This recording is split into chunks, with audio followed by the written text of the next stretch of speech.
Puerta del Sol. A3, Caima. Puerta del Sol, señora. Urbanización Puerta del Sol.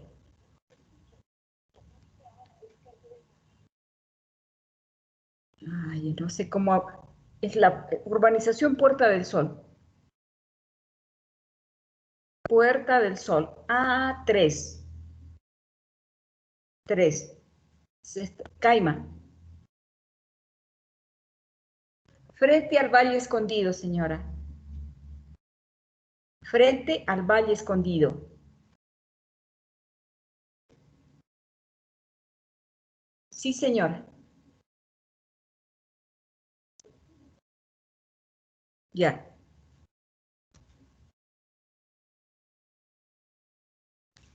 Perdón, me llamaron de la terma. Entonces, vamos a hacer una...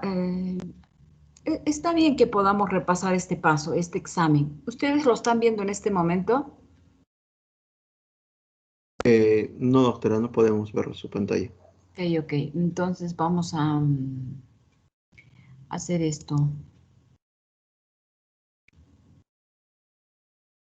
Vámonos a ver a la pantalla.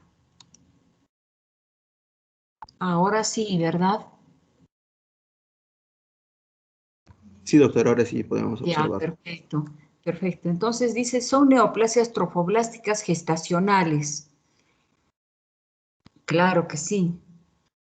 ¿Por qué? Porque dependen de las células de la placenta. Son del trofoblasto y del sincicio trofoblasto.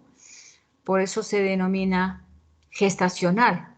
Entonces son el coriocarcinoma, el tumor trofoblástico epitelioide, está bien, el tumor trofoblástico del sitio placentario. Así se denomina también a un tipo de neoplasia que no tiene la agresividad del coriocarcinoma, pero eh, se localiza igualmente es dependiente de la placenta. Para ampliar un poquito más, vamos a revisar una página que es bastante, no, vamos a cerrar esta, bastante buena para patología, que es el Patólogo Online. Esta página, Patólogo Online, la consultamos mucho los patólogos porque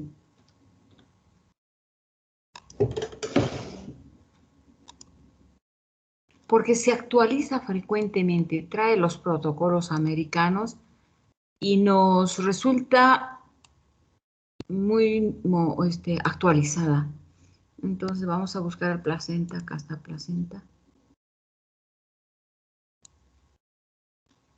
Y repasa, además de la anatomía y la histología normal, la macroscopía, cómo se debe de reportar un diagnóstico, el desarrollo de la placenta en este caso. Nos habla sobre la macroscopía, las variaciones que tiene la placenta en su forma y en su medida dentro de lo normal. ¿Cómo es la placenta de una señora, es decir, de una gestación larga? Existen placentas bilobuladas, placentas que tienen sobrepeso como el de las señoras diabéticas, por ejemplo, o placentas que son muy pequeñitas, que son las placentas senescentes, cuando se excedieron de tiempo de gestación. Y dentro de las alteraciones amnióticas, por ejemplo, acá habla de las bandas amnióticas. Ustedes saben lo que son las bandas amnióticas. Estando durante la gestación, el amnios puede formar como pequeños cordoncitos. Y estos cordoncitos pueden actuar como mutilatorios en los miembros del niño, del embrión, deformar su morfología a cualquier nivel. Entonces, tenemos jóvenes, recién nacidos que asustan porque nacieron sin una manito o sin la mitad de la piernita. ¿Por qué? ¿Qué es lo que pasó? es el síndrome de las bandas amnióticas. El amnios empezó a formar bandas y estas bandas actuaron como cordones mutilatorios. Otra cosa que también son alteraciones en las membranas fetales son las placentas circunvaladas, las placentas que se forman exactamente en una margen y tienen una membrana sumamente alterada. Y lo mismo pasa con el cordón, que puede formar nódulos, nodos, pequeñas bolitas a lo largo del cordón, que el cordón puede insertarse en la margen apenas de la placenta, con el peligro de romperse. Puede prolapsarse este cordón, puede torcerse. Y esta torsión condiciona la muerte del feto. Las anormalidades de la placentación son justamente el embarazo ectópico, porque en lugar de llegar a la cavidad uterina, se quedó en la trompa. Algunas veces se señala al ovario, que yo lo dudo.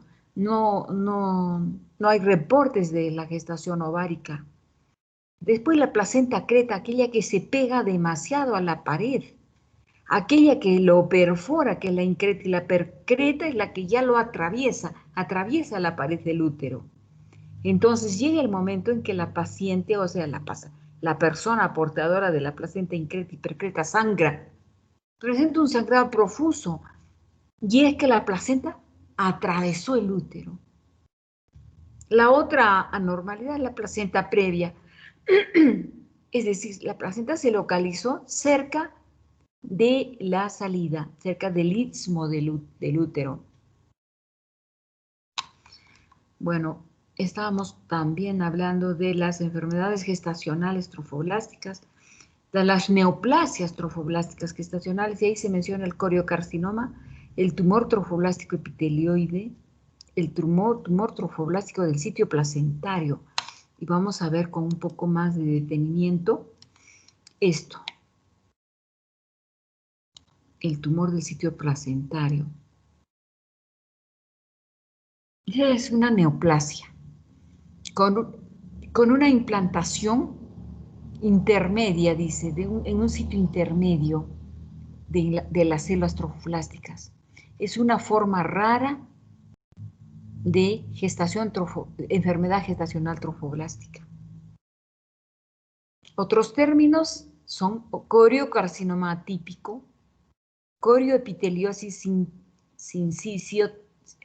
corioepiteliosis y pseudotumor trofoblástico, y el otro es sincicioma.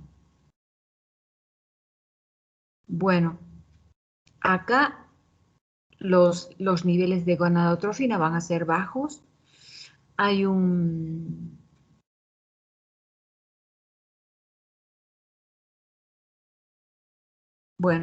sangrado, hay amenorrea, y los pacientes van a presentar virilización, eritrocitosis, síndrome nefrótico. Esto se da no al principio, obviamente, de la gestación, sino a media gestación. Y bueno, las características es que presenta esta placenta células claras, dice. Bueno, en cuanto a la macroscopía, este tumor puede ser polipoide y a manera de pólipo estar dentro de la cavidad uterina, con un crecimiento del miometrio endofítico. La invasión se extiende hasta la serosa del útero, y en la microscopía consiste en sábanas de células poligonales y del trofoblasto intermedio fusiforme. Tiene atipia y presenta abundante material fibrinoide eosinófilo extracelular. Bueno, también hay necrosis. A esto se le denomina el tumor del sitio placentario. tumor trofoblástico del sitio placentario, así se le denomina. Bueno, entonces todas estas eran correctas. Dice, son embarazos molares, la mola hidatidiforme completa, la mola hidatidiforme parcial, la mola hidatidiforme invasiva, y bueno, las tres son embarazos molares. En las tres, el producto es inviable, no hay feto, no hay embrión, y solo se desarrolla la mola, excepto en la parcial. A ver, vamos a revisar igual. Cerré Pathology Lines. Pathology Outlines.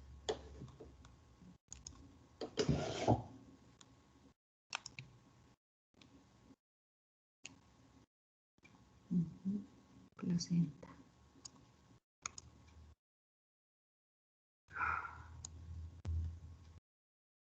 Acá tenemos.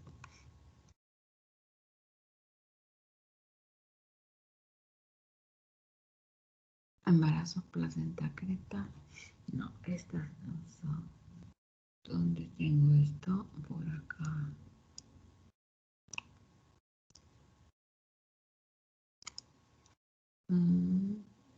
Placentación anormal, placenta, creta, creta. ¿Qué estamos viendo?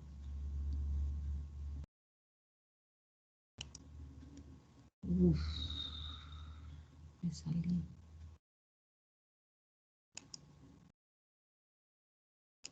No, acá estamos, pero estoy en el examen, pero me salí. Ay, ay, ay. Evaluación, acá está. Corresponde embarazo. La placentación anormal. No, esto no.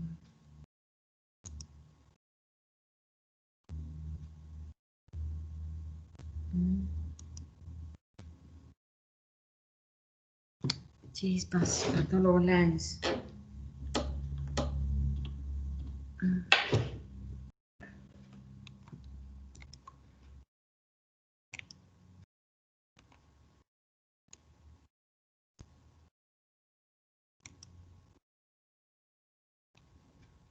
Placentación anormal. Anormal. Placenta creta increta, placenta previa. Creta.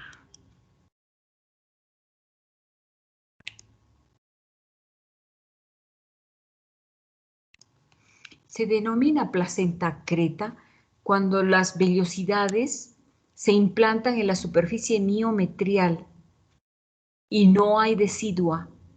Esa es la creta. La increta, las vellosidades se extienden dentro del miometrio. Y la percreta, cuando las vellosidades toman el grosor entero del miometrio y atraviesan hasta llegar a la serosa. Esta es la percreta.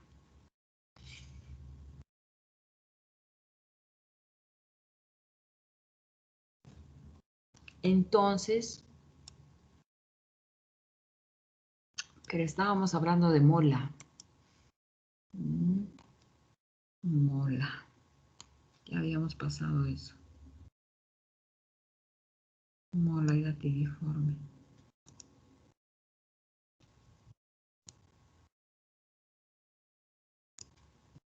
La mola hidatidiforme es la presencia de las vellosidades coriónicas edematosas a manera de vesículas acompañadas de hiperplasia del trofoblasto, de las vellosidades. Entonces, se clasifica o se divide en completa y en parcial. Ahora,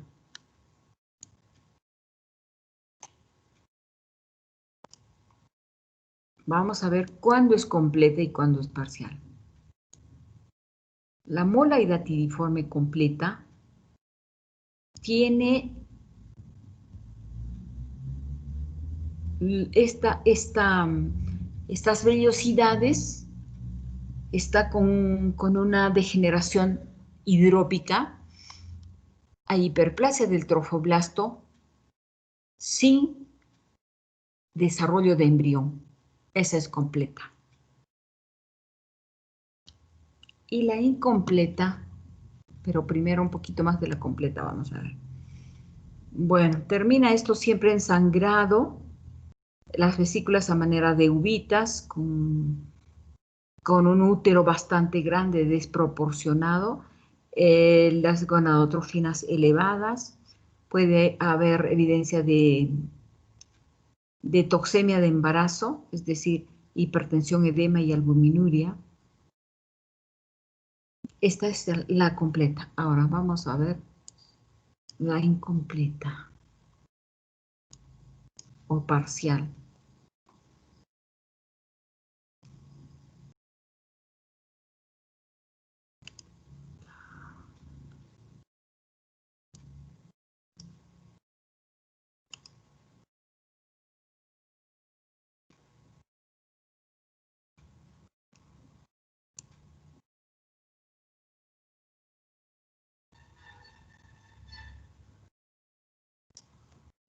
Mola parcial.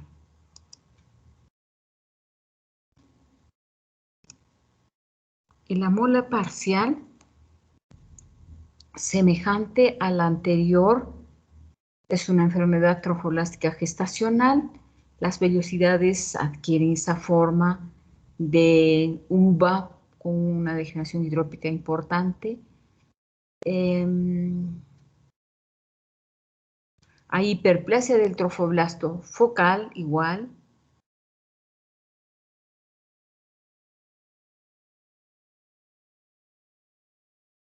Hay un bajo riesgo de persistencia de enfermedad trofoblástica. Hay dos tipos de poblaciones de vellosidades hidrópicas, vellosidades pequeñas, vellosidades fibróticas. Vamos a encontrar citotrofoblasto en el estroma.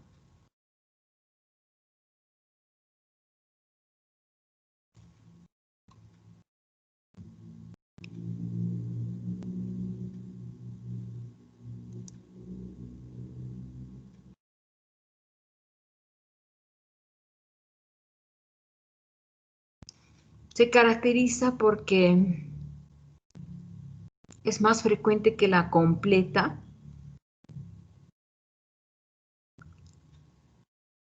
Esto da lugar a abortos entre el primer y segundo trimestre.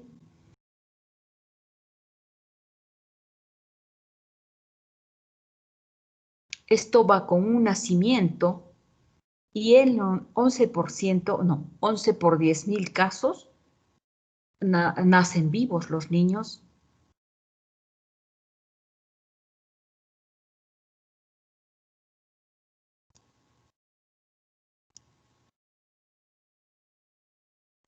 Y esto es resultado de la fertilización de un huevo normal por 2 espermatozoides. O una fertilización por un espermatozoide seguido de una duplicación de los cromosomas paternos. Por lo tanto, la mola parcial tiene un genoma triploide.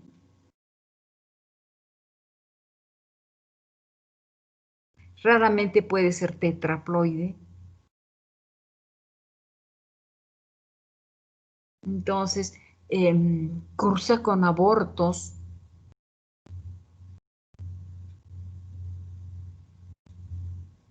Esa sería la mola parcial.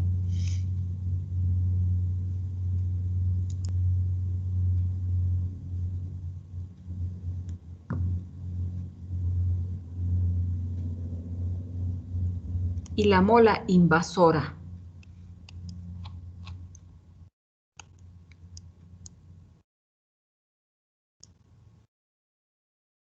La mola invasora es la persistencia de la enfermedad de trofoblasto gestacional después de una mola hidatidiforme. Es decir, continúa la enfermedad esta a pesar de haberse tratado quirúrgicamente. Ahora, esta mola invade al miometrio y a los vasos uterinos.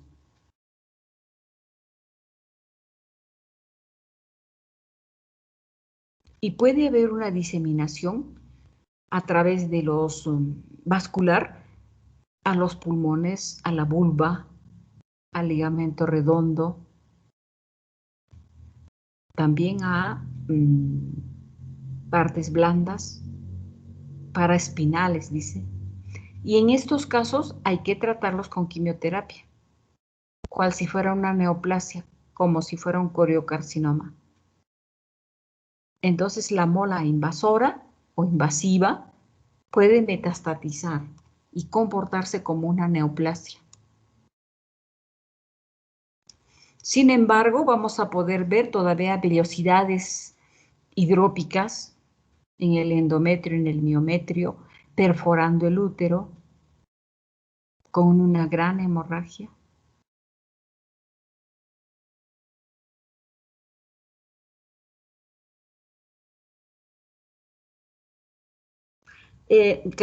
Las características morfológicas de una mola completa, pero con una conducta más agresiva. A eso se denomina mola invasora.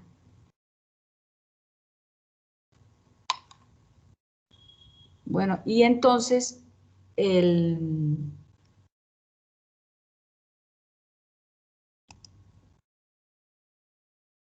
el examen decía mola, son embarazos molares, la completa, la parcial y la invasiva, todas son correctas. Luego viene la presentación que ya la habíamos visto. Ahora, los tumores serosos de ovario, los carcinomas de ovario, bueno, no solo carcinomas, ¿no? Los tumores serosos pueden ser neoplasias benignas y malignas, atravesando por un borderline. Vamos a ver ovario.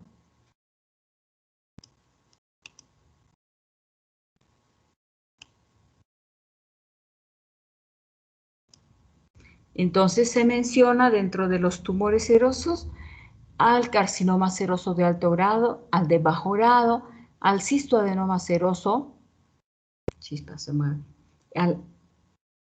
el cistoadenofibroma seroso que comparte características con el adenofibroma, no sé por qué se mueve tanto, que comparte características con el adenofibroma, y también se denomina papiloma de la superficie. El tumor seroso borderline, el tumor seroso proliferativo atípico, el carcinoma seroso con microinvasión, otra entidad, el tumor seroso borderline micropapilar, no invasivo de bajo grado, y los implantes peritoneales. Todo eso son tumores serosos dependientes del ovario.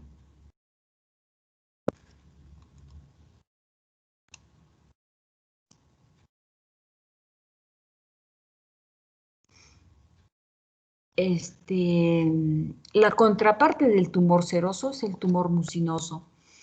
Sin embargo, se piensa que el tumor mucinoso del ovario, y esa teoría está bastante muy manipulada, dicen que es una metástasis de una neoplasia mucinosa de tubo digestivo, que generalmente es el colon. Entonces, cuando encuentran un tumor mucinoso, mucoproductor en ovario, se piensa que es una metástasis, que viene del colon, que viene del apéndice. Bueno, los mucinosos también comienzan con los cistadenoma mucinosos, el borderline, el carcinoma mucinoso, el cistadenoma mucinoso, retroperitoneal, los nódulos mucinosos quísticos, las metástasis mucinosas del carcinoma No, claro, las metástasis de los carcinomas a ovario y el pseudomixoma peritoneal, que son metástasis mucinosas en la cavidad peritoneal. Otros tumores de ovario son los endometrioides, los de células claras, el tumor de Brenner, el seromucinoso, que es un tumor mixto entre el seroso y el mucinoso. Y otros tumores que no son epiteliales, sino más bien del estroma, son los tumores estromales de los cordones sexuales, los tumores de las células germinativas, dentro de ellos los carcinomas embrionarios, el poliembrioma, los teratomas. Luego vienen los tumores mixtos de cordones sexuales y estromales. Y dentro de ellos está, por ejemplo, el tumor mixto de células germinales y del estroma de los cordones sexuales. Y es así como se los clasifica todos los tumores de ovario, benignos y malignos. Muy bien. Entonces, la pregunta decía, son tumores mucinosos, dentro de los serosos primero. El carcinoma seroso de alto grado, el carcinoma, el cistadenoma seroso adenofibroma, el tumor proliferativo atípico seroso y era todos los anteriores. Luego tenemos en la quinta pregunta, son tumores mucinosos, el cistadenoma mucinoso, que es el benigno, el carcinoma mucinoso o tumor mucinoso borderline, perdón, hay uno borderline y hay un carcinoma francamente carcinoma. El pseudomixoma peritoneal, ya lo habíamos leído, entonces por lo tanto todos los anteriores. Muy bien, ahora un poco de mama. Enfermedades inflamatorias. La mastitis crónica granulomatosa que vimos la vez pasada. Pero la enfermedad piroquística no es inflamatoria. El galactosele tampoco. Por lo tanto, solamente la primera es la correcta. Vamos a ver un poco de mama acá. Breast.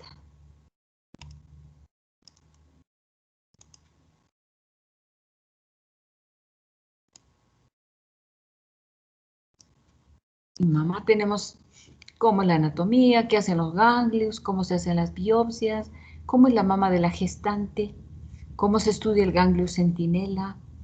Dentro de las enfermedades congénitas, la amastia, aplasia, ausencia, ¿no?, de la mama, o hipoplasias, que son mamas pequeñas, atelia, cuando no hay pezón, no hay pezones, la macromastia puberal de los púberes, las jovencitas que tienen unas mamas tan grandes, esta es macromastia, chispas, ¿por qué se me escapa?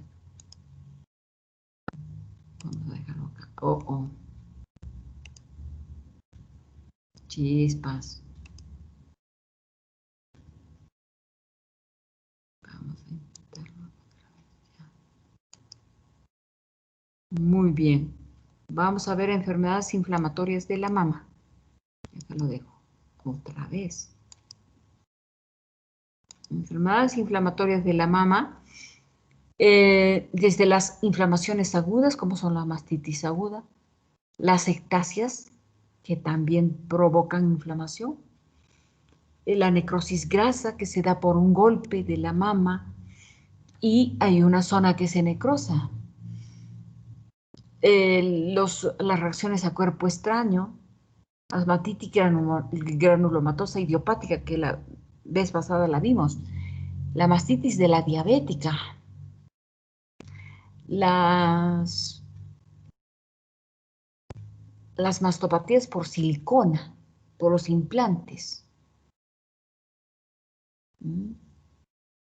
infecciones de la mama como estas mastitis granulomatosas quísticas, como la cisticercosis, yo tuve, o equinococosis granulosa. Este quiste equinococo o el quiste hidatídico, que generalmente se da en tubo digestivo, hígado, en pulmones, muy común. Yo una vez tuve una mama con este quiste hidatídico. La filariasis, los hongos, miasis. La miasis es la enfermedad por las larvas de la mosca. La tuberculosis, esparganosis. Ahí sí que no sé. Las enfermedades fibroquísticas que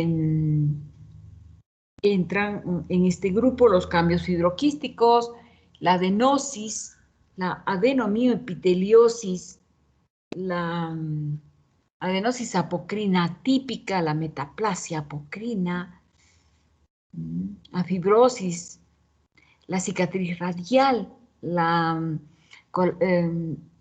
el complejo esclerosante, astopatía esclerosante, adenosis esclerosante.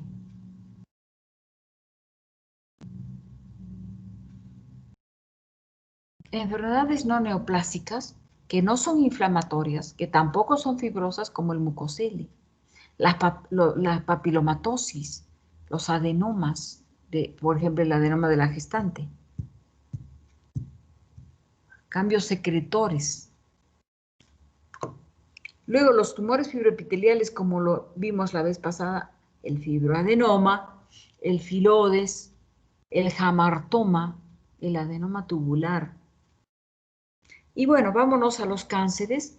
Y los cánceres se dividen en dos, ¿no? El cáncer de los conductos y el cáncer de los lobulillos. Obviamente estos van a nacer en hiperplasias atípicas y esta va a evolucionar a un carcinoma in situ. El in situ se va a hacer infiltrante, primero microinvasivo, luego infiltrante, luego metastatizante. Dentro de las atipias que van a preceder al cáncer, tenemos dos, la hiperplasia ductal atípica y la atipia plana. Hay que reconocerlas a una y a la otra. Bueno, finalmente todo se convierte en un carcinoma in situ y dentro de ellos está la enfermedad de Payet.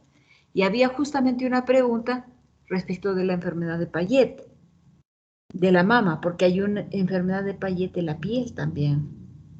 Bueno, la enfermedad de Payet de la mama es un carcinoma in situ de los conductos que se localiza en el pezón, que generalmente está asociada a un carcinoma ductal infiltrante, generalmente, no siempre. Y tiene un perfil hormonal con sobreexpresión del HER2. Es agresivo este tipo de cáncer.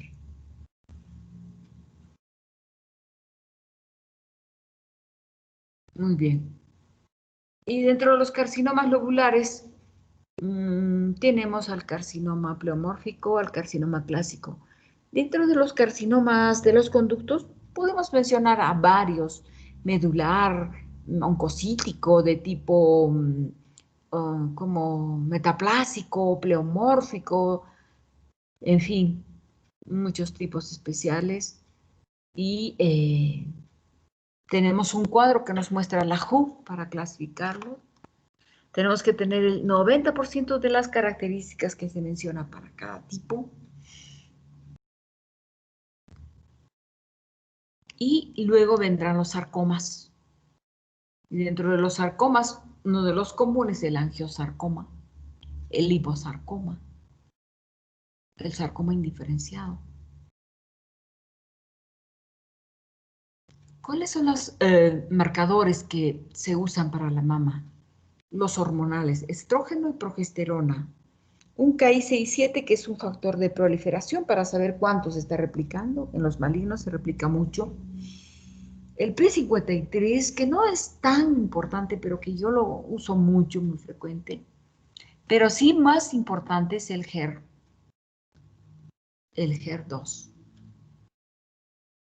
Para ver sobreexpresión, un tipo de cáncer que es agresivo, que tiene una proliferación muy alta, Sin embargo, también con el tratamiento oportuno se cura. Inclusive mejor que las mamas luminales, las luminales A, B.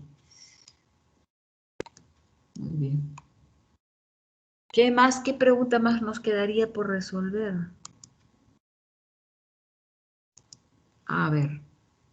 ¿Qué carcinoma?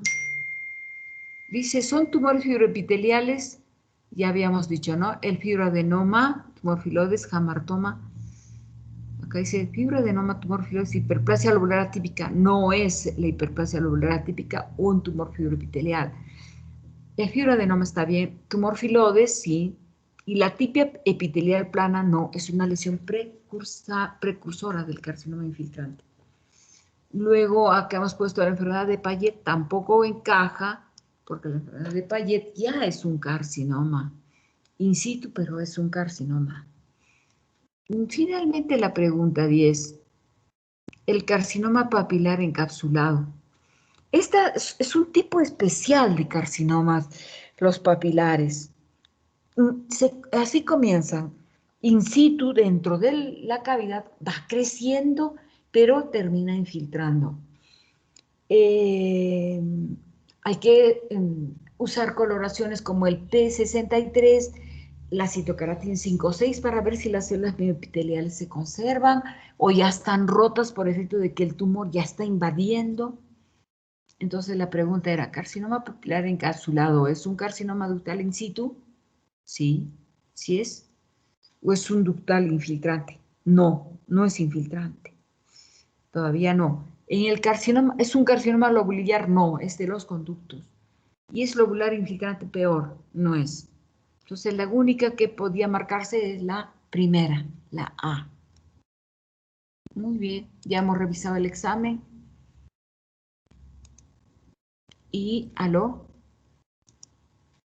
¿Aló? Ya. Ya, estamos ahí.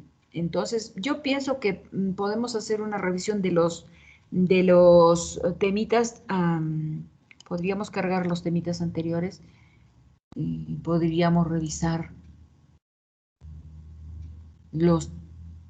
tengo acá mi USB.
Podríamos preguntar, por ejemplo, ¿cuántos tipos de papilomas infectan el cuello uterino?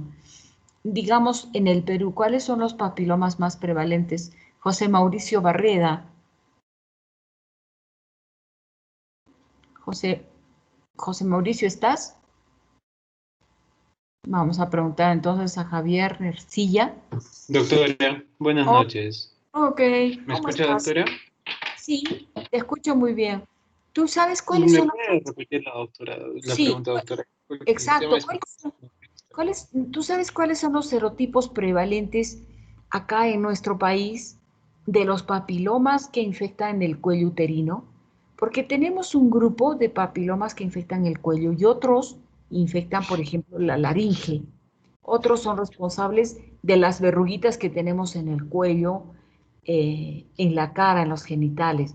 Pero el cáncer de cuello uterino que inicia con su displasia o LIE o actualmente neoplasia intraepitelial, lesión intraepitelial, que puede ser de alto o de bajo grado, entonces son de responsabilidad del papilomavirus. Y son los serotipos que están en el cuello uterino. ¿Tú lo sabes? ¿Sabes cuáles son en el virus? Sí, doctora. Y, por ejemplo, por el tema de los de alto riesgo, por ejemplo, sería el serotipo 16 y 18. Y si Ujú. hablaríamos de bajo riesgo, por ejemplo, sería el 6 y el 11. Perfecto, muy bien. Y entonces hay que añadirle a esos de alto grado el 52, que es un serotipo prevalente en el Perú, que no se ve en otros países, pero en el Perú sí. Entonces en el Robbins no lo vas a encontrar al 52. Entonces decíamos que que las lesiones en el cuello uterino, las displasias, las lesiones intraepiteliales in situ, son de responsabilidad de este virus. Este virus ingresa en el epitelio del cuello uterino a través de una pequeña abrasión, una pequeña rotura y se aloja en las células de la base, en las células basales, en las células que están, diríamos, las células madre, aquellas que se están replicando. Entonces, hasta ahí llegan estos virus. ¿Y qué hacen? Se ensamblan con el genoma de la célula, se meten al núcleo y lo hacen trabajar, la hacen a la célula trabajar para sí, con proteínas virales. Entonces, estas células que van madurando y se van colocando en los estratos superficiales, vamos a ver que a nivel del estrato medio y superficial, la célula infectada por papiloma presenta un fenómeno que se denomina el coilocito, porque viene del griego koilos, que es hueco, agujero. Entonces vemos acá en la foto inferior, chispas,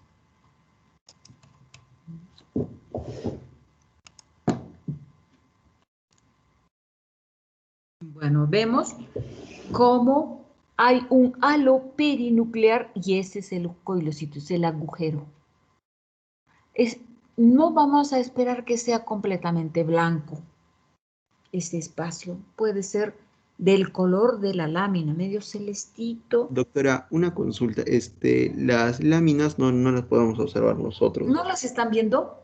No, Perdón, perdón, entonces yo estoy hablándome así nomás. Wow, vamos a ver, ¿por qué es que no se está viendo? Pues yo pensé que estaban viéndolo todo. no, es que dejó de compartir cuando terminó de explicar con lo de... Del eh, patólogo, de la página del patólogo. Ok, ajá. ya. Vamos a ver entonces acá.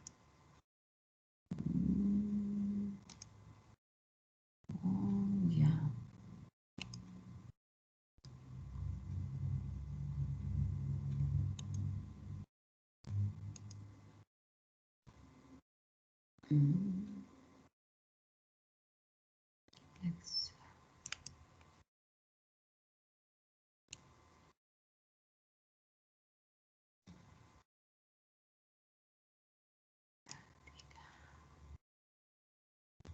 Oh,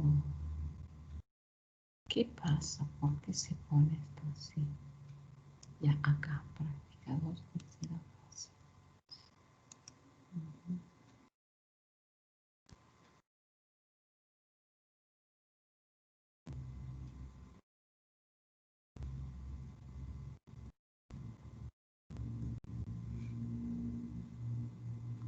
Entonces decíamos que el virus ingresa por una abrasión, pero logra avanzar a través del grosor del epitelio hasta la capa basal. En esta hace presa de sí a las células madre, a las células inmaduras, aquellas que se están replicando. Estas van a ir madurando, van ascendiendo y conforme llegan al estrato medio y superior, adquieren una forma especial. El núcleo es más oscuro, está hipercromático, hay más cromatina que lo normal.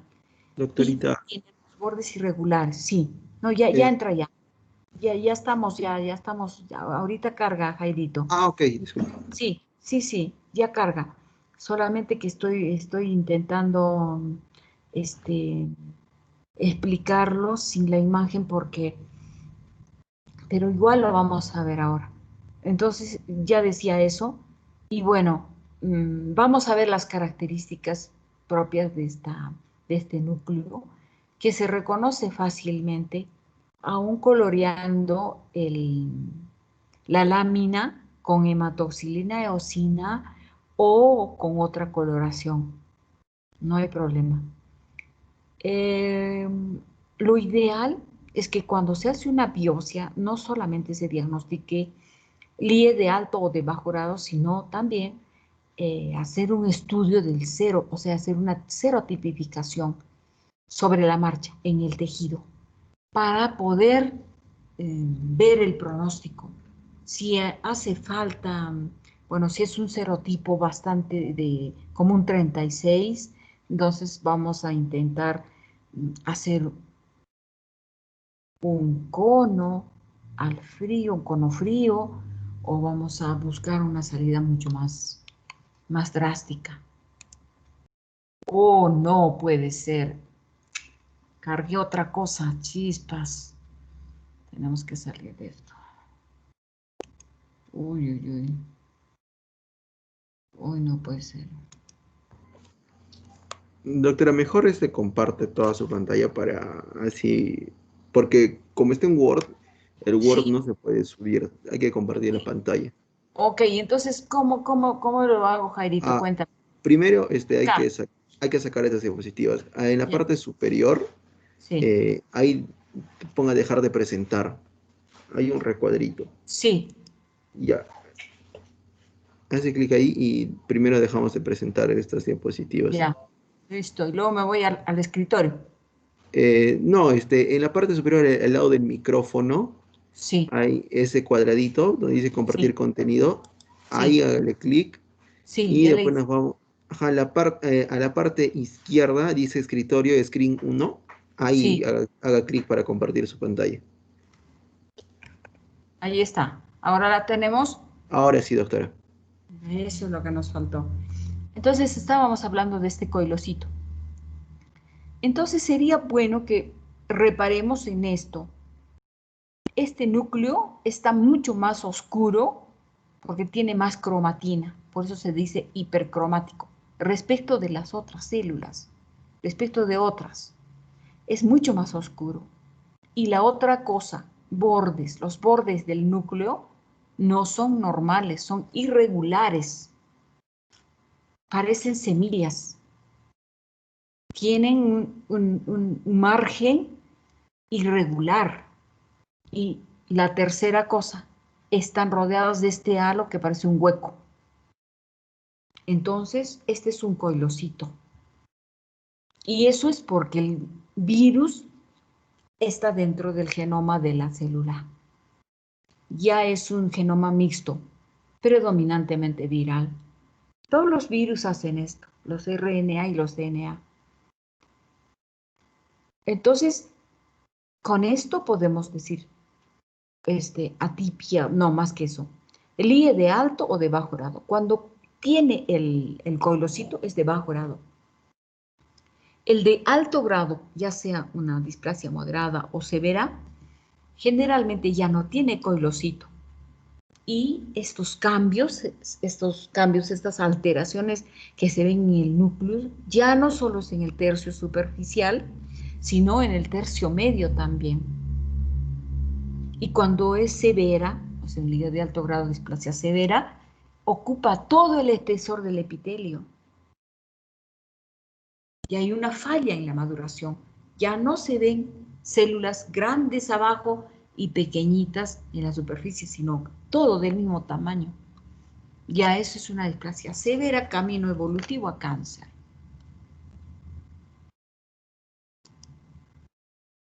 Ustedes dirán, ¿y cómo se verá una laringe, una cuerda vocal infectada por un papilomavirus?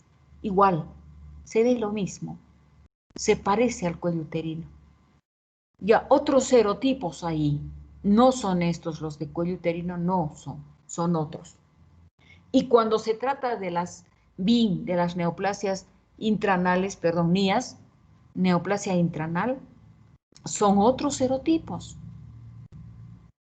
Nosotros acá nos preocupamos en el Perú mucho por el cuello uterino, en Estados Unidos se preocupan mucho por el NIA, porque tienen una población homosexual alta. Entonces ellos hacen despistaje, screening para cáncer anal.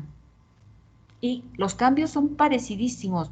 El coilocito, la irregularidad de la membrana nuclear, la falla de la maduración, para decir leve o o de bajo grado, siempre vamos a encontrar solo en el tercio superior, luego este va descendiendo, se hace en el tercio medio, y luego en lugar de aparecer el coilocito, desaparecen los coilocitos, o más que eso, nunca tuvo los coilocitos porque el serotipo no era un serotipo de bajo grado, sino un serotipo de alto grado, un 36.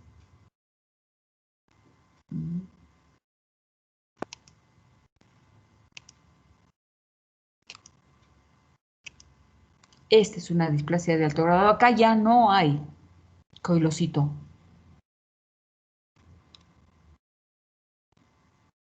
Y está afectado todo el espesor del epitelio.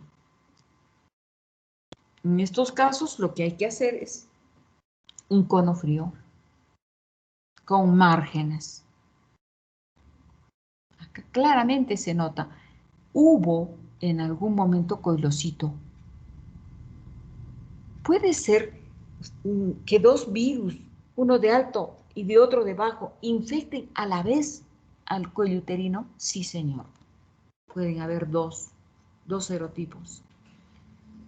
El agresivo, el peor, el más malo, ese es el que va a terminar, digamos, haciendo más patología, ¿no? Esta es una displasia severa o LIE de alto grado.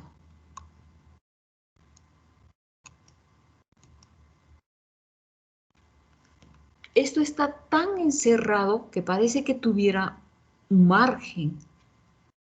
Por lo tanto, es un carcinoma in situ. En este caso es una displasia de alto grado con extensión glandular, pero ya podría estar camino evolutivo a carcinoma in situ.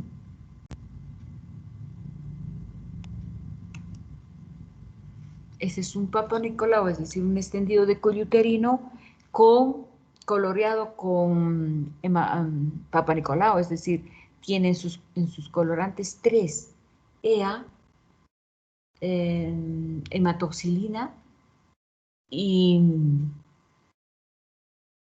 como el amarillo, ¿cómo se llama? Porque el EA es el verde, el orange se llama. Son 3 colorantes.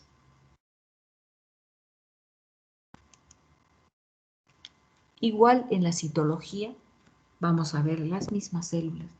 Si se trata de bajo grado, vamos a encontrar cambios sutiles con coilocitos. Si se trata de un alto grado, ya no hay coilocito y ya los núcleos son sumamente grandes.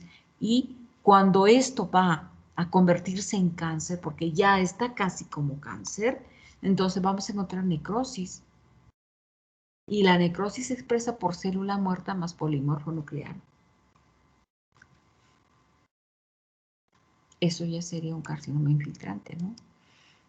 Bueno, acá estos son extendidos que no muestran mayor alteración. Este sí, este hacía ver una displasia severa. Acá tal vez se ven cambios, alteraciones.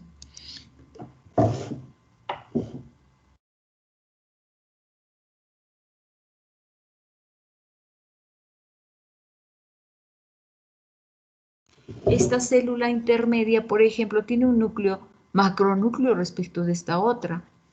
Es una célula infectada.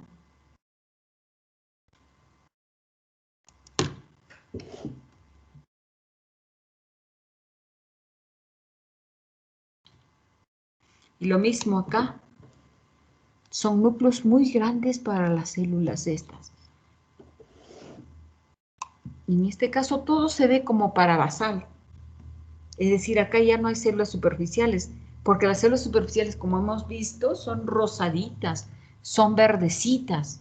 Acá no, ya no hay nada de eso. Y todas las células se parecen más bien. Son basaloides. Entonces, ¿qué tipo de displasia será esta? Sino un cáncer in situ o displasia severa. Y lo mismo acá, con bastante necrosis, componente inflamatorio.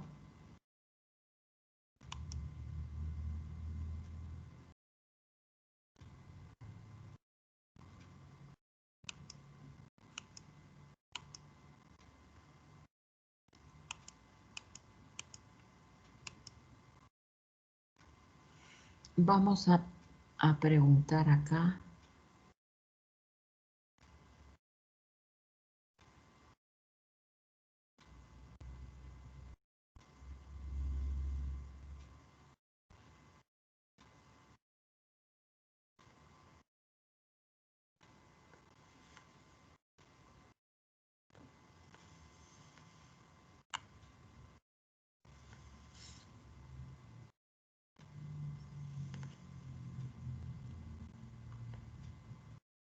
Quisiera encontrar la relación, la lista. ¿Dónde la tengo la lista?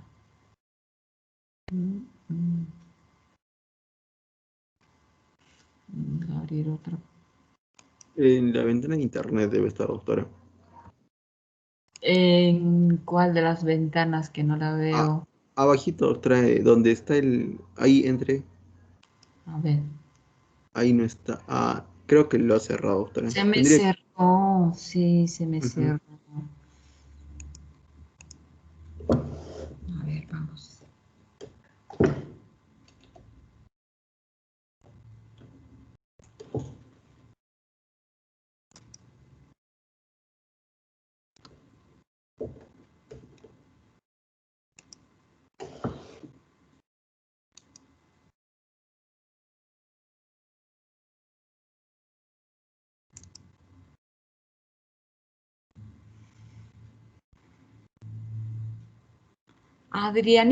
Adriana Acosta, ¿estás? Sí, doctora. Muy bien. Mira, vamos a hablar ahora un poco de endometrio. ¿Podrías recordar lo normal del endometrio? Porque hay un ciclo ovárico que tiene que ver con el ciclo endometrial y son de 28 días. Hasta el día 14 que se ovula, la primera parte del endometrio eh, está en fase de crecimiento. ¿Cómo se denomina esa fase? ¿Tú recuerdas? Fase proliferativa. Muy bien. En esta fase, ¿cuál es la hormona que secreta el ovario para que proliferen estas glándulas?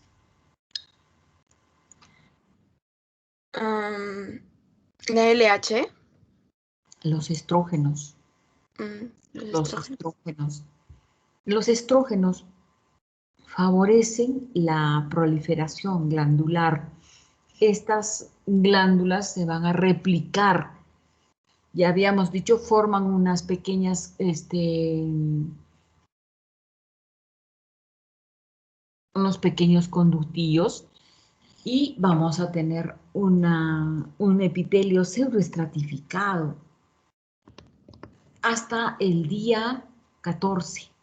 Ese día que se ovula cambia, ya que sale el óvulo y deja al espacio, o sea, al folículo de Graf maduro sangrando y se convierte en cuerpo lúteo, cuerpo amarillo, ¿te acuerdas?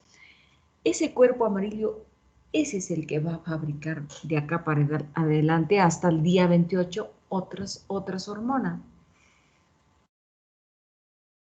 Y entonces entramos en la fase secretora. ¿Cuál es la hormona fundamental para la fase secretora?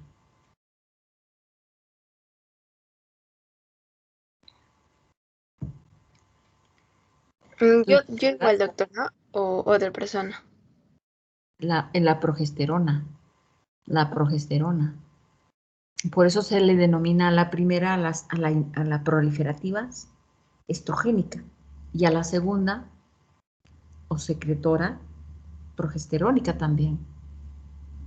Entonces, en la secretora lo que vamos a tener es que estas glándulas que estaban pseudoestratificadas con un epitelio pseudoestratificado, se hace un epitelio, se convierte en un epitelio cilíndrico, ya de una sola capa, simple, y va cambiando.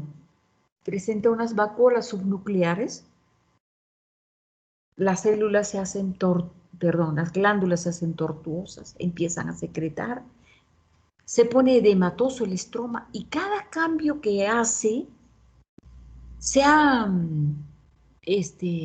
escrito, se ha protocolizado y se dice, para tal día tenemos tales cambios, para el día 20 tenemos el edema, la vacuola subnuclear es del día 18, muy bien. Entonces, cuando uno mira este endometrio en el microscopio y no coincide exactamente la fecha que da la señora respecto de los cambios que hay en el endometrio, entonces uno dice, este endometrio es patológico.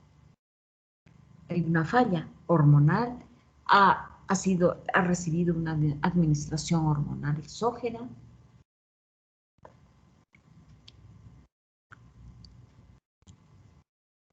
Eso es lo que hace el estudio de, por ejemplo, el estudio del endometrio para concepción. ¿Cómo le llaman? Ovulación in vitro, no, ¿qué le llaman a esto? Cuando van a colocar un óvulo con un espermatozoide, fecundación in vitro. Muy bien, entonces nos piden a los patólogos revisar este endometrio y nos dan el día que lo han tomado. Y nosotros tenemos que decir si coincide o no con ese día, si está con los cambios que le corresponden o no, para poder asegurar que este implante sea viable, vaya a desarrollar y termine en un niño de 9, al 9º mes, un niño maduro, con buen peso, etc., etc. Ejemplo, cuando estamos viendo estas láminas, ¿tú qué vamos a preguntar a otra persona? A ver. Vamos a preguntar a Luis Ángel Vegaso. Doctora, Luis Ángel y Graciela están en Majes, si no me equivoco, me hablaron, y creo que hay apagón en todo Majes. Ok, entonces Calderón, Gabrielito Calderón. Gabriel. Doctora, buenas noches. Hola, Gabrielito. Estábamos viendo este endometrio y otra vez lo perdí. Entonces la pregunta es, chispas, ¿dónde lo tengo? ¿El Word, doctora? Sí. Es a la izquierda, hay uno medio Acá un cuadro ahí. Ajá, ahí. Acá está. Muy bien, Gabrielito. Mirando este endometrio, ¿tú podrías decirnos, después de todo lo que hemos dicho, este es un endometrio secretor o proliferativo?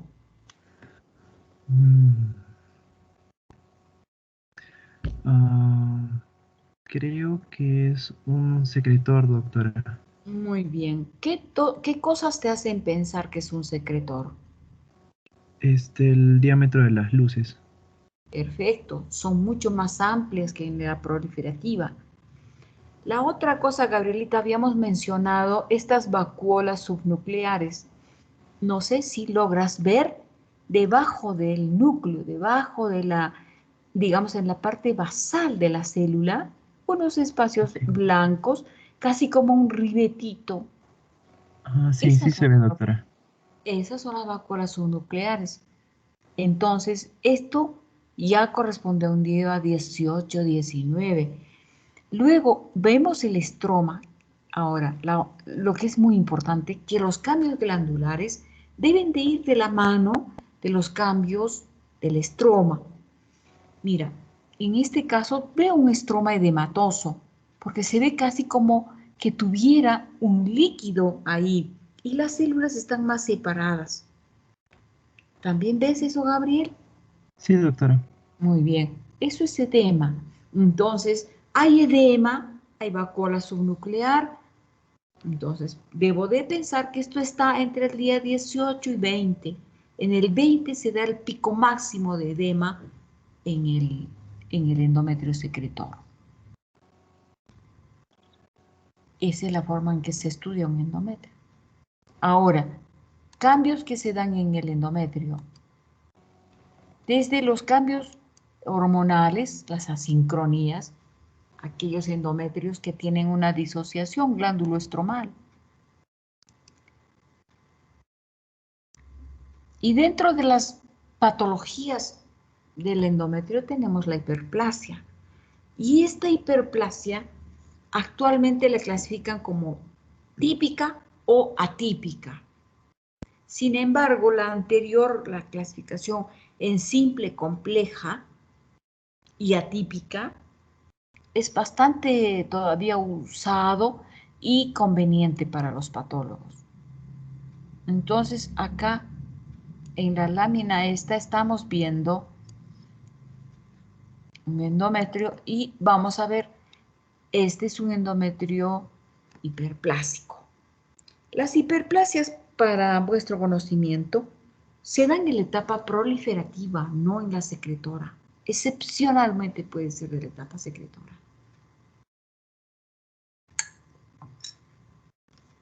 Muy bien, vamos a ver este endometrio a mayor aumento. Acá lo vemos. Se dice hiperplasia cuando las glándulas ocupan más allá del tercio de todo el espacio de esta mucosa del endometrio. Entonces, las glándulas tienen derecho a estar en un tercio nada más. Sin embargo, cuando quieren salirse de ese tercio y se van al medio, ya eso es una hiperplasia. Entonces, la típica versus la atípica. La típica es premaligna, la típica no. Y acá tenemos el endometrio que está en una fase proliferativa, pero con una gran hiperplasia. Está back to back, acá las glándulas están pegadas casi. Una papila se ha metido dentro del lumen de esta glándula, sin embargo la que está al lado casi no deja espacio entre ambas. No hay mucho estroma. Entonces esto es una hiperplasia. Yo pensaría, para decir simple, tenemos que encontrar lúmenes muy abiertos. Entonces no es una simple. Esta debe ser una compleja sin atipia o una atípica ya. A ver, veremos. Esas son las únicas diapositivas que tenemos. Esto dice endometrio con progestágenos. Las hormonas nuestras nos van a determinar este ciclo endometrial de una manera armoniosa, porque lo que se pretende es que la mujer conciba y a través de su concepción perenice al ser humano sobre la tierra. Eso es lo que se busca. Sin embargo, ¿cuánto de población podría soportar la tierra?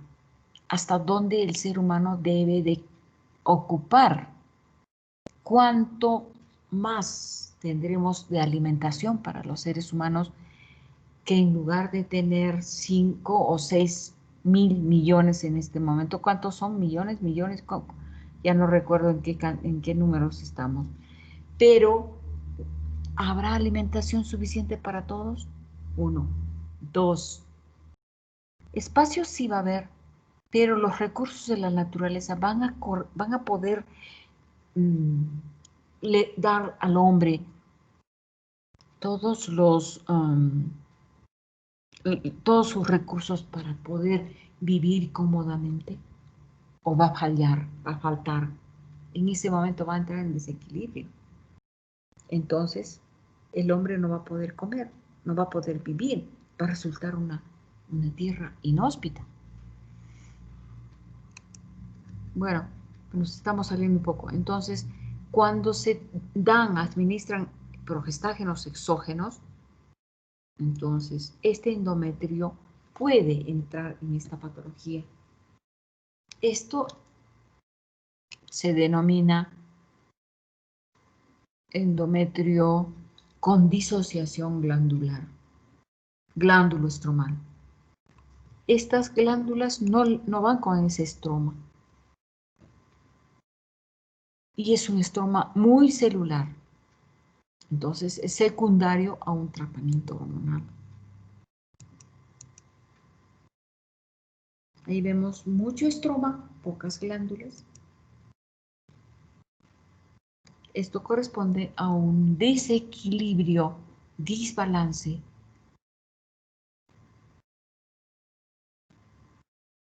Muy bien.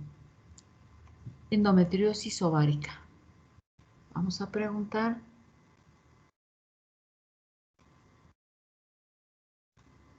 A cada rato se me va esto. Chispas. No lo tengo.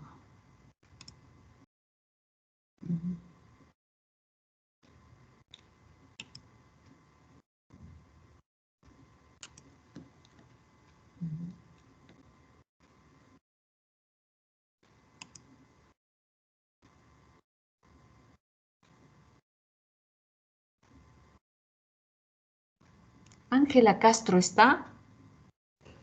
Sí, Ángela. doctora, presente. Buenas noches. Muy bien. Hola, Angelita.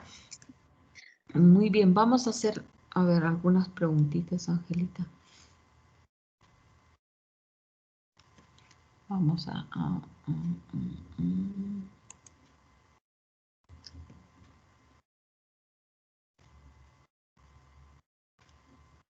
Y ahora, ¿dónde tengo mi...?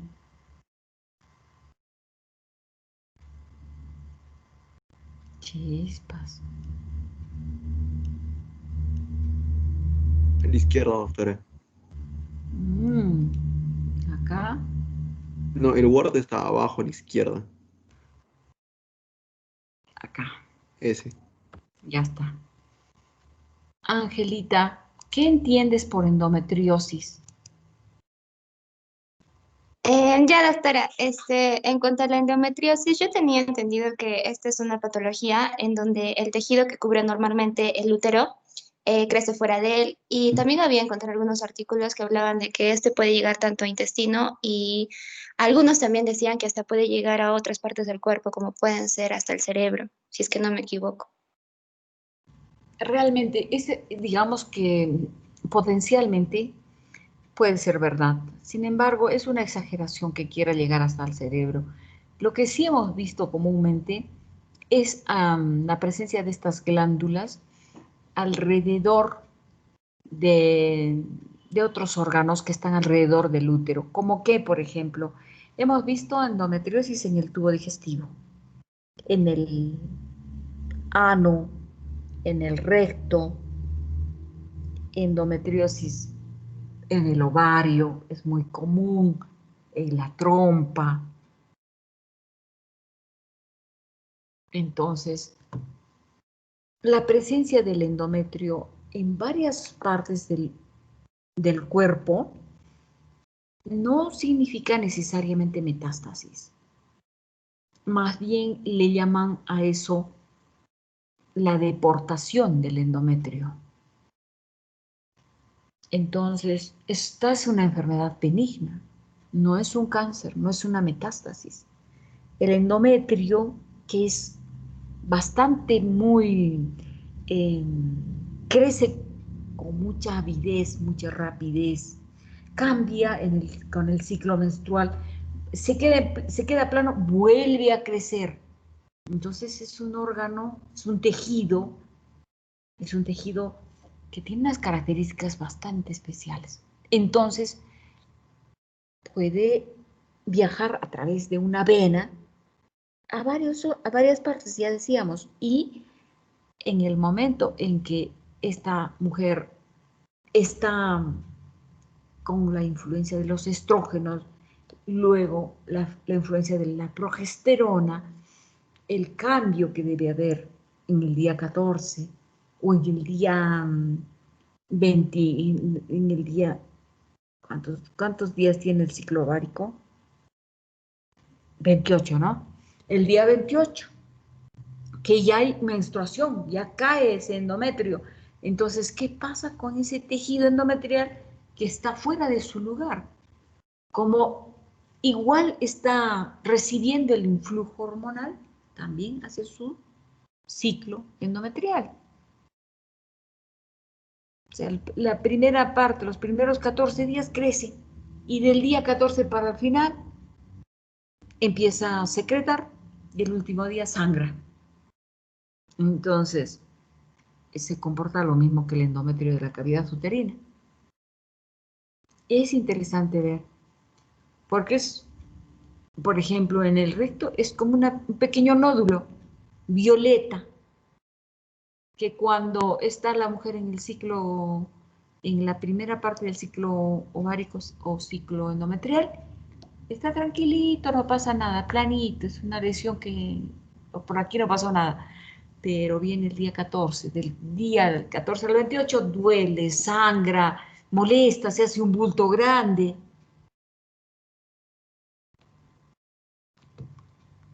En el caso, por ejemplo, de el ovario, pues presenta sangrados, hemosiderina. Acá, por ejemplo, sangró. Entonces voy a ver glándulas endometriales que no son propias del ovario con un sangrado. Y encima hemosiderosis porque hay mucho macrófago que se engullió la sangre que todos los meses tenía.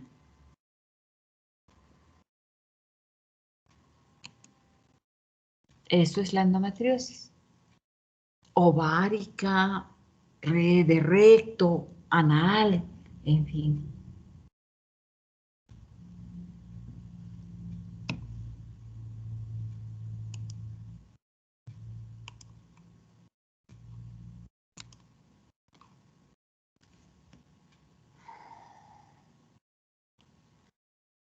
Vamos a convocar.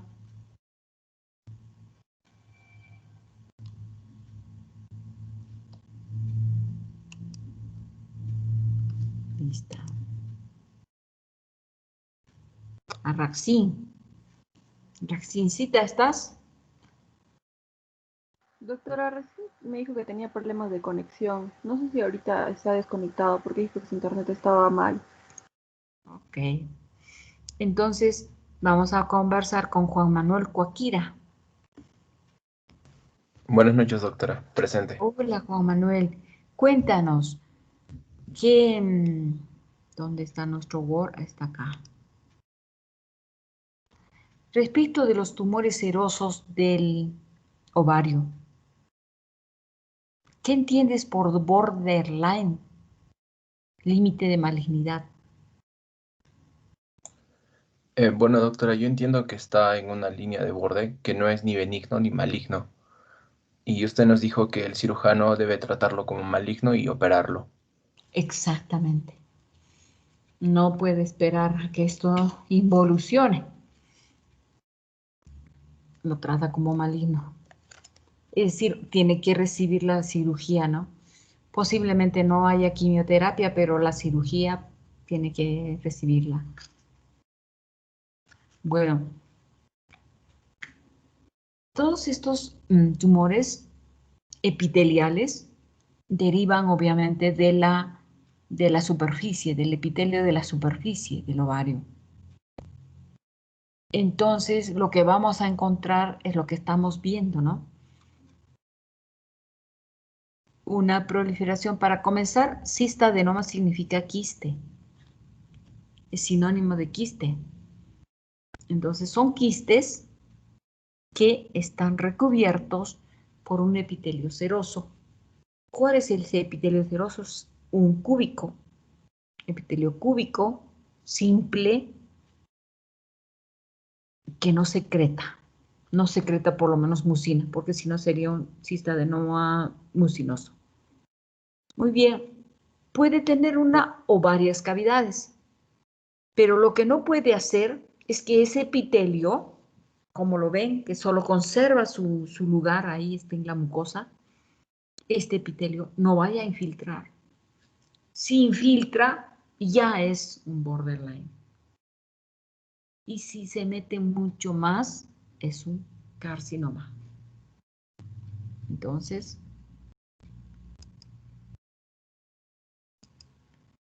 estas son unas papilas con un epitelio que es mucho más rico que y encima con secreción. Está secretando acá.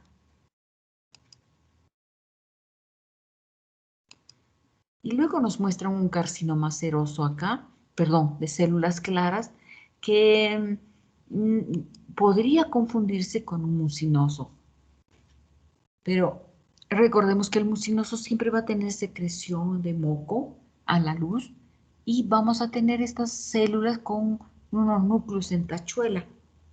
Los núcleos que están dirigidos casi se encuentran en el extremo de la célula, en el extremo luminal de la célula.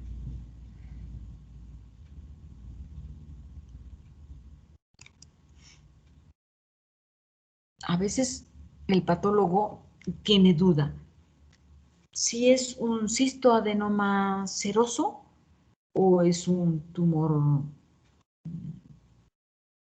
como este de célula clara.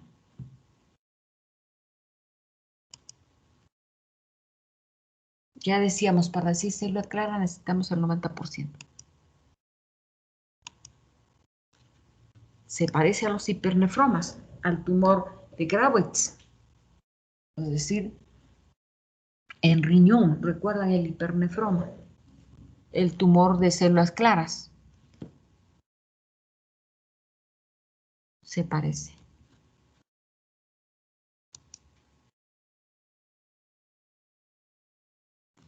Muy bien. Vamos a conversar con Luis Enrique Coa. ¿Estás, Luis Enrique? Sí, doctora. Muy bien. Una vez que hemos terminado de hablar de los tumores epiteliales del ovario, entramos a otro grupo que son tumores de los cordones sexuales. Y dentro de ellos está el Leydig. ¿Tú recuerdas de las células de Leydig y Sertoli en el testículo? ¿Te acuerdas de unas células triangulares rojitas muy bonitas que eran las Sertoli y las de sostén en el testículo? Sí, doctora. Yo no sé entonces qué cosas están haciendo en el ovario. Cuéntame. ¿Qué has revisado acá? Ay, chispas, ¿cómo no sube esto? Bueno, por esta, solamente me acuerdo de que estos tumores pueden generar una acción masculinizante en la mujer por la acción de las células de Sertoli. Muy bien. Entonces, las células de Sertoli-Leydig son células que en algún momento de la vida las tuvo el ovario y que en forma patológica están presentes en este momento. Muy bien, entonces estas células de Sertoli-Leydig, como decías bien, son masculinizantes. Y las vamos a ver de esta manera. nos recuerdan mucho a las Sertoli, que son triangulares y grandes, que eran las sustentaculares en el testículo. Y las de Leydig eran más pequeñitas. ¿Tú recuerdas qué sustancia fabrica la célula de Leydig? La testosterona, doctora. Muy bien. Entonces, por eso es que son masculinizantes estos tumores. Acá están. Son células pequeñas. ¿Cuáles son las de Leydig? ¿Cuáles son las de Sertoli acá? Esta es una Sertoli, esta anaranjada, larga, grande, es Sertoli. Estas otras son Leydig.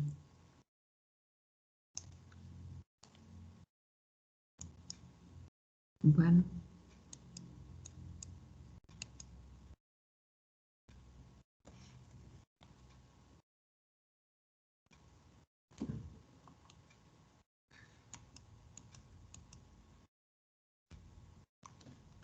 Vamos a seguir viendo lo de la lista. Vamos, Coa ya estuvo acá, Coa.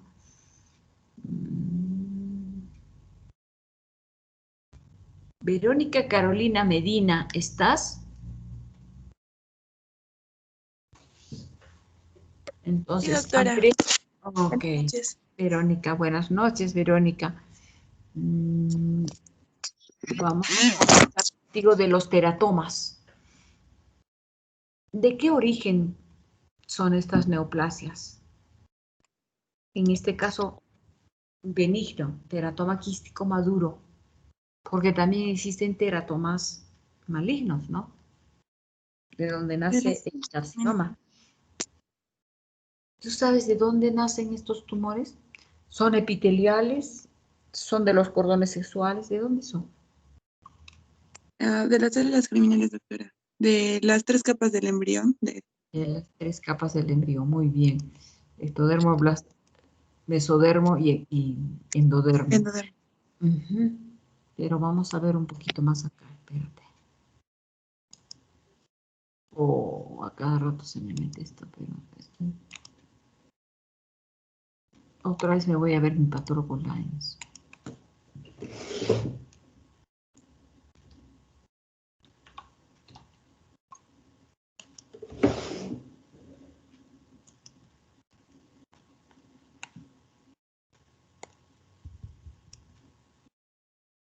Ovario.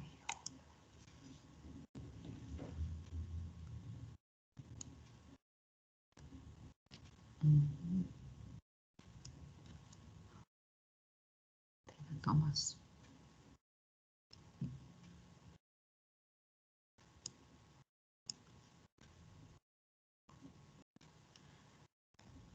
Cuando hablamos de teratomas, tumores de células germinales, es decir, cuando hablamos de teratomas, el disgerminoma, el coriocarcinoma, son tumores de las células germinales. ¿Cuáles son esas células germinales? Son unas células madre que se encuentran en el ovario y en el testículo, que originalmente, cuando el embrión tenía pocas semanas, estaban a la altura del mediastino. Luego van buscando su lugar y van cambiando de lugar, van descendiendo hasta llegar a las bolsas escrotales y convertirse en testículos o no convertirse, porque arriba en la parte del mediastino ya era. Y los ovarios se van a los costados del útero, en la zona genital, en la zona pélvica, en la región pélvica. Muy bien. Entonces, los tumores de estas células, de las células primitivas, primigenias, las células germinales, son todos estos. Son el carcinoide, el coriocarcinoma, el disgerminoma, el carcinoma embrionario, el poliembrioma, estruma ovárico, estruma carcinoide, el teratoma maduro, el teratoma inmaduro, y el tumor de York-Sack. Entonces, está dentro de este grupo. Muy bien. Un teratoma maduro nos decías que es aquel que se origina en los tejidos maduros de las 3 hojas blastodérmicas.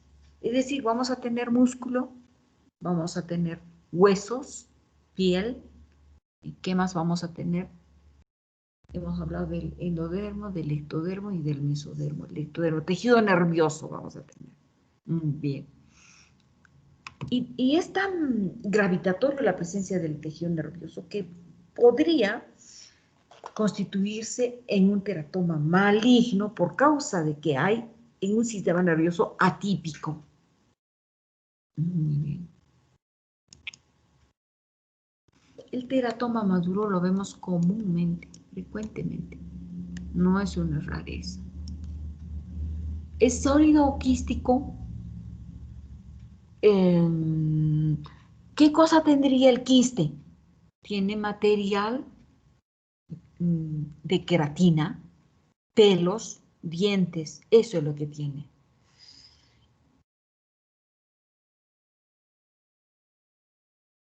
Podemos encontrar dientes, yo recuerdo cuando cortábamos un teratoma y vimos esta bolsa con pelos, con grasa y con dientes. La persona que nos tomaba apuntes se quedó ahí petrificada, dijo, ¿pero qué pasó? ¿Cómo se formó este quiste? De repente que la señora se comió un diente, se le pasó un diente. Eso fue para chistes. Sin embargo, si nos ponemos a pensar, se llegan a formar dientes. Tenemos que cortar dentro de este quiste la protuberancia Rokitansky, porque esta nos va a hablar de qué tejidos está conformado este quiste. Muy bien.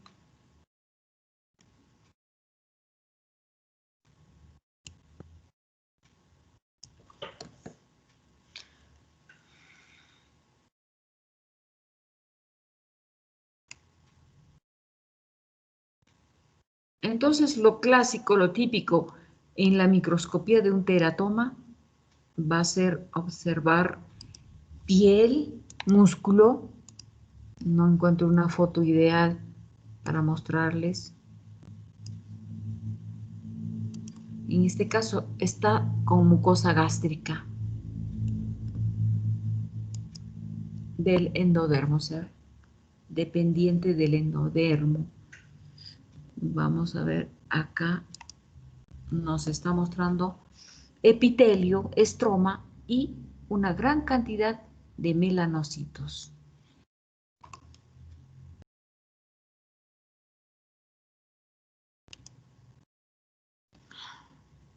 Chispas, no me regresé. Ese es un teratoma quístico.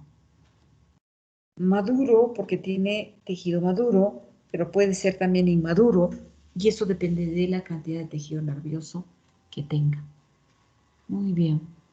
Vamos a ver el Word.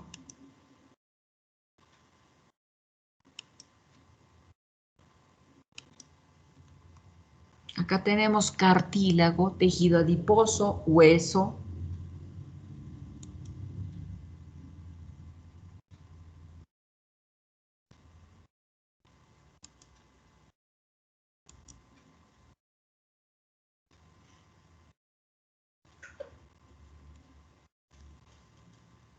El inmaduro, a diferencia del maduro, va a tener este tejido, pero que no se reconoce. No vamos a poder reconocer fácilmente. Acá hay piel o músculo, no.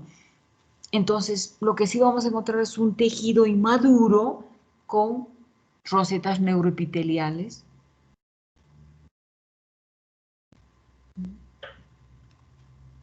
Estas son las rosetas neuroepiteliales, las que vemos acá.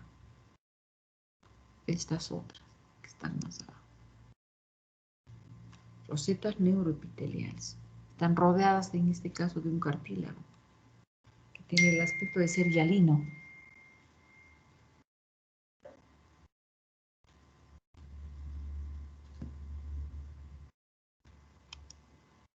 Más cartílago, embrionario, glándulas. Muy bien.